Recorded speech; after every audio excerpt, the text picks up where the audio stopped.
Let me tell you a story first. A few years ago, one of the largest and most successful hedge fund leaders in the US came to Beijing to see a familiar Chinese leader and brought him a book, The Lessons of History, The Lessons of History, by Will and Ariel Durant. Coincidentally, they all studied history in college in their early years, and neither made historical research their profession.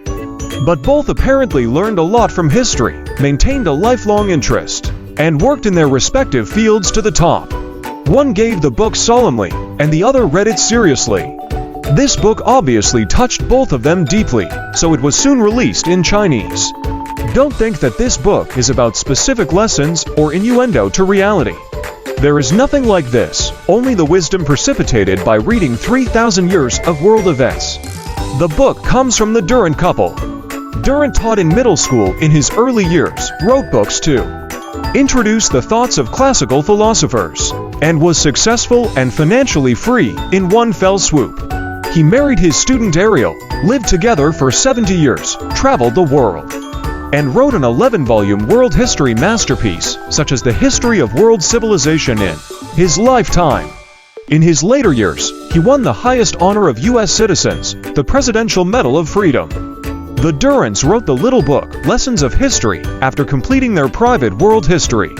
It can be said that it is a long trek in history of world civilization. The pen is free, rich, and vigorous, and after reading all the world, the attitude is calm, accessible, and wise. Such a pair of simple people have lived a simple life, and the things they write are so transparent, which can only be said to be amazing. They don't necessarily understand the theory of evolution, and they definitely don't know what big data is. They haven't learned economics, so don't mention mathematics, but the depth and breadth of thought they have achieved is the same as writing it after they are all proficient, indicating that there is more than one way to wisdom. Connected at the top. What can you learn from history? First, everything is possible, nothing is inevitable. I once asked Slade, a professor of history at Yale, "Are you historians so familiar with history that you can better predict the future?" "We know history well," he said, "so we know that anything can happen. The darkness that cannot be looked at directly, the light that is unexpected." However, knowing these only allows us to better explain reality, not to better predict the future.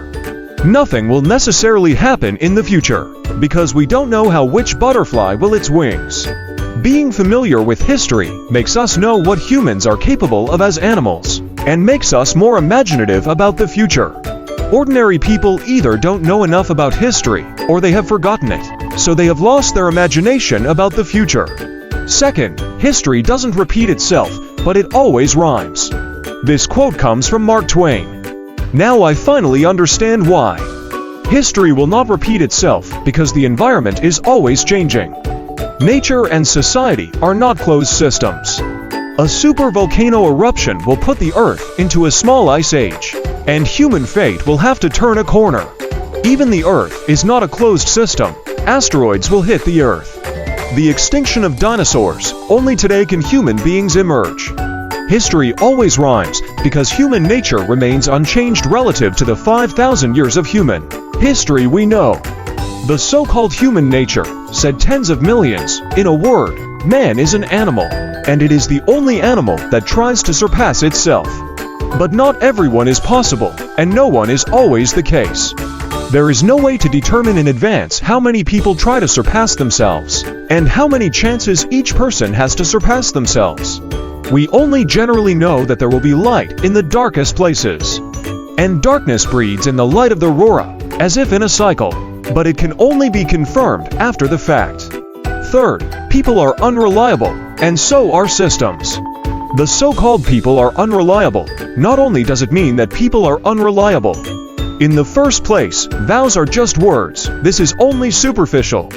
The deeper level is that a single strategy cannot solve the problems of life, and mixed strategies must be used. Blindly good intentions do not create a world of great harmony. Blindly self-sacrifice will only drive you out of the market as good money. Saints don't die, thieves don't stop. Similarly, blindly extracting betrayal is not far away. None of the 4 villains in Tianlong Babu have a good end. You have to be sometimes tolerant, sometimes harsh, sometimes loyal, sometimes centrifugal, sometimes eagle, sometimes dove. As for how much each accounts for, and when to do what, Yufei said, the trick of using it lies in one heart. If there is no answer, figure it out. The so-called system is unreliable, which means that the system cannot defend itself, and it depends on people to defend the system. And as I just said, people are unreliable. If people are separated, morale is exhausted, and morality is in doubt. No matter how good the system is, it will decay until it is exhausted.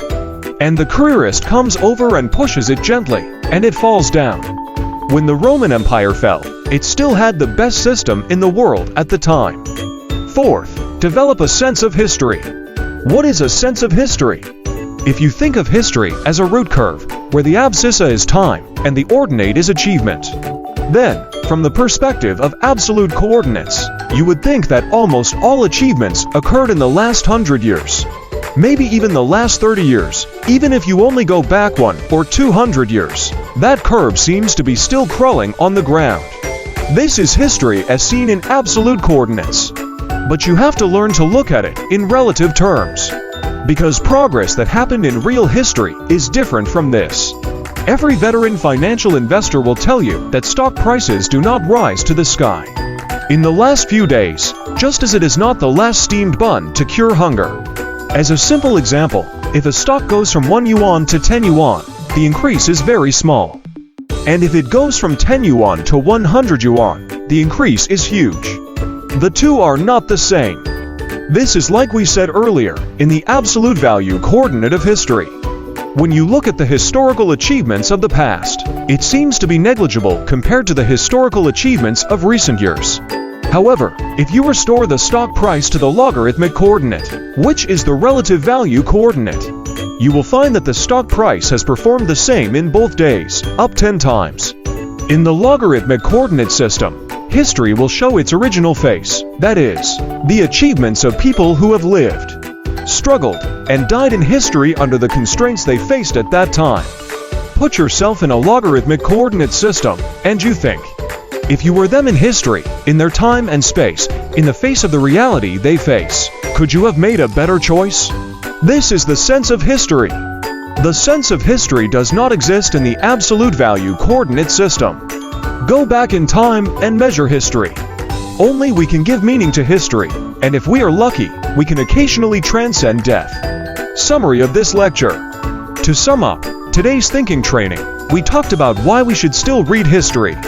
Inspired by the Durrance book The Lessons of History, this book is not thick, but it is worth reading. You are welcome to share today's content with friends who like you want to learn something new from history. Tomorrow, we will discuss the topic that you can achieve any goal. Sounds very moving, but in fact, success has a formula. See you tomorrow.